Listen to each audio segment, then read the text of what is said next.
पहले शराब जिस थी अब जिस है शराब कोई पिला रहा है पिए जा रहा हूँ. When Jigar Muradabadi wrote this sher, he probably never imagined it would one day describe the relationship between citizens and the Maharashtra government so perfectly. Broke and desperate, the state now wants citizens to drink as much and wherever possible to refill its coffers. First, it hiked liquor prices by 60 to 85%. Then it issued 328 new liquor shop licenses, breaking a 50-year freeze. And now, in a spectacular U-turn, it has reversed its own decision of 5-year-old ban and allowed liquor sales and consumption near dam backwaters. The same ban that was originally imposed to stop drunk tourists from turning scenic spots into drowning zones. The irony, the same party that preaches sanskars and Indian values now encourages drinking around dams, creating nuisance for families or worse, drowning in the same waters they came to enjoy. This policy makes one thing clear: the government values revenue over lives. As someone once said, hypocrisy की भी सीमा होती है. Hello, I am Tejas and you are watching Honest Take on Lokmat Times. Today, we are breaking down how the Maharashtra government reversed its own liquor ban near dams and backwaters and what really forced this decision. But before we dive in, you know the drill. Subscribe to Lokmat Times if you haven't already and hit the bell icon to stay updated. Let's rewind to 2019. The Water Resources Department had actually done something sensible. It banned liquor sales near dam backwaters because it had seen what happens when alcohol and water mix. That rule wasn't symbolic, it carried a clear clause. If liquor was found being sold, the operator's contract would be terminated immediately. For 5 years, the rule stood. Then came the October 2025 resolution, scrapping it under the pretext of curbing illegal liquor sales and promoting tourism. What it really means is that the government now looks at a dam and sees a minibar. Because who cares about drowning when there is revenue to be made?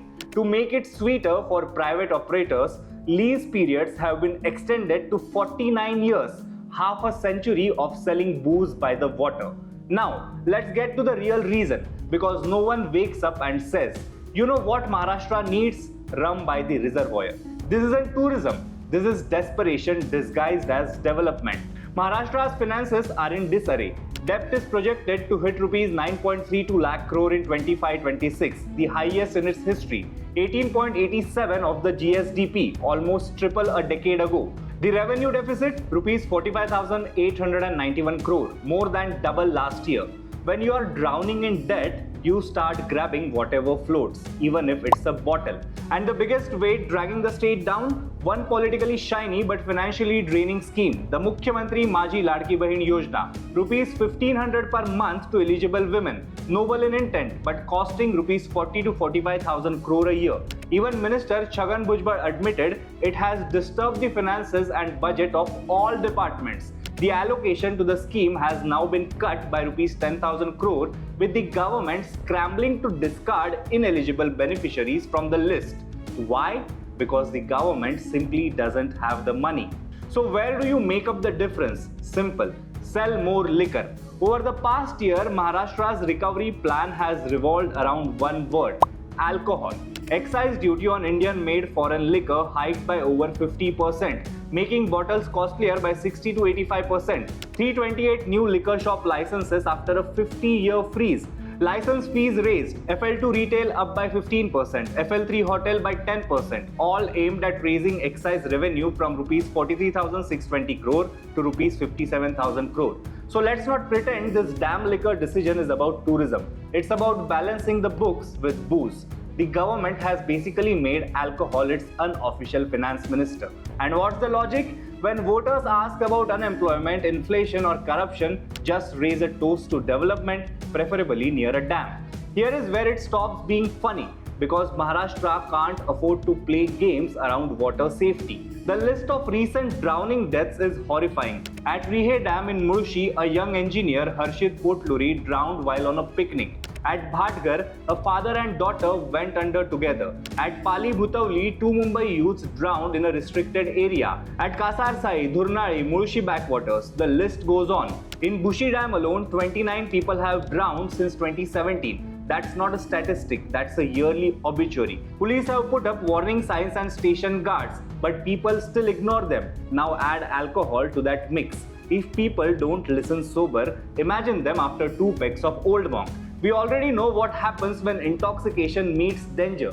In Madhya Pradesh, a man drowned while drinking at a dam. His friends ran away. In Amboi Ghat, 2 men, bottles in hand, climbed a fence and fell 2,000 feet to their deaths. In Kalu waterfall, a drunk tourist from Hyderabad nearly died after slipping into a cascade. These aren't accidents, they are consequences. Dams are deep, uneven, unpredictable. Even strong swimmers vanish within seconds. Alcohol only increases risk, slows reaction, blurs judgment, numbs fear. Yet the government wants to serve alcohol next to these death traps. And then there is the hypocrisy. The same government that warns citizens every monsoon to stay away from overflowing dams now wants to monetize the view. They claim this move will curb illegal liquor sales. Right, because what could be safer than legalizing the very thing that causes the problem? By that logic, maybe they should legalize potholes too. Call it adventure tourism. If illegal liquor is the problem, crack down on it. Don't legalize it. The truth is, this isn't about safety or tourism. It's about squeezing citizens' wallets during a financial collapse. This is a fiscal circus choreographed not by economists but by desperate politicians. When the state's development strategy becomes drink more, die more, pay more, you know something's gone very wrong. Every time this government calls something a reform, it's the citizens who pay for it. Opposition leader Ambadas Danve revealed, every person in Maharashtra now carries a debt of rupees 82,000. A newborn baby in Maharashtra already owes more than it has ever held in its hand. Where does the money go? Not to hospitals or schools, but to pay interest on the past loans. Rupees 65,000 crore every year. Only 44 paise of every rupee goes to public welfare. The rest vanishes into interest payments and politics. So they do what every lazy government does. Tax sin, sell sin. Liquor becomes a shortcut for fiscal failure. Instead of fixing mismanagement, they exploit addiction. And while the government profits, citizens die. Sometimes literally in the very waters now turned into open bars. 5 years ago, bureaucrats had the sense to say no, alcohol and dams don't mix. Now the same departments are signing 49-year contracts to serve beer near disaster zones. This isn't policy reform. It's proof that system has stopped listening to reason. It's what happens when politics becomes about headlines, not human lives. When the finance department stops asking what's right and starts asking what sells. The government says the decision is regulated, that licenses will be issued after safety checks. But come on, this is Maharashtra. We can't regulate potholes in Mumbai, but we will monitor bars on 3,000 dams. Sure, and next we will have a firecracker shop inside a petrol pump, fully regulated of course. So here is my honest take. You cannot build an economy on intoxication. You cannot fix a budget by risking blood in the water. If the government truly wants tourism to thrive, it should invest in safety, infrastructure and local livelihood, not whiskey by the dam. Years of bad economics have pushed the state into moral decay. When debt piles up and the treasury dries, leaders stop asking what's right and start asking what sells. Maharashtra has become addicted, not to alcohol, but to alcohol revenue. And that is your honest take.